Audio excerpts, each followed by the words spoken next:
Growing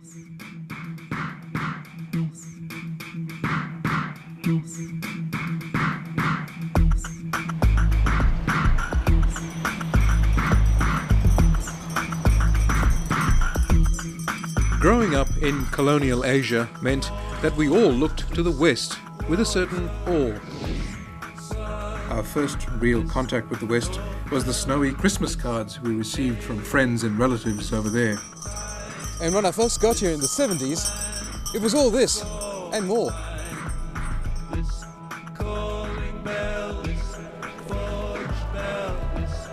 A broad education in antiquated schools with lush playing fields, majestic democracies, awesome art, walking on the moon, liberated sex, liberating drugs, and libelous rock and roll. And further to the west loomed the spectacle of America, bigger, brasher, glamorous. This was the shimmering upland, a magical Disney world of movies and shiny cities that reached for an improbable heaven. We all wanted to come to America to see if it was so. But like a deliciously intoxicating party, have we all stayed too long? But amidst this abundance, there is doubt. Today in the West, we're told we're richer, healthier, smarter, and happier than ever before. Are we? The greatest prosperity ever has led to the greatest unhappiness ever.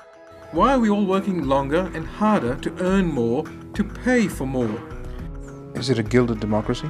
A democracy for sale? It's undoubtedly for sale. Nobody seriously doubts that. We have less time to look and learn. We sell mercantile degrees in medieval universities like factory trinkets. We should be asking who we are, how we are, and why shit happens, in the quest to make us better people, rather than creating a society of intelligent fools who can count but can't think. We have less time to have and to hold, marrying less, separating more, having less kids later, and dying alone. A time-poor Western world drowning in mindless consumption, moral ambivalence, and cultural confusion.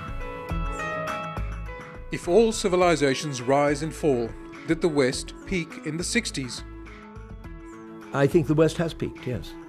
I think the West is now, I'm afraid, going down. I hate to say it.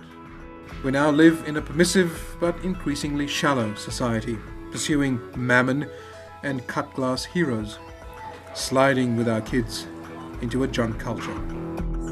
Is this as good as it gets? Or is the West adrift, soon to submerge under a resurgent China and India?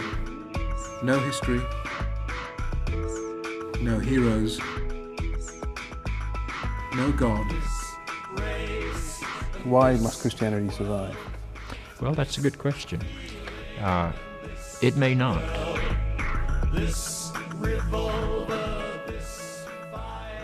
Climate change is our struggle with the world outside.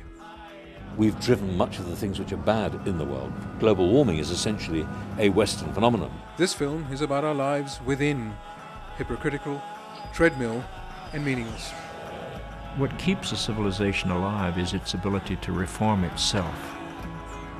The West has reached a crossroad. Decadence asks, a final dark age or a new renaissance? You choose.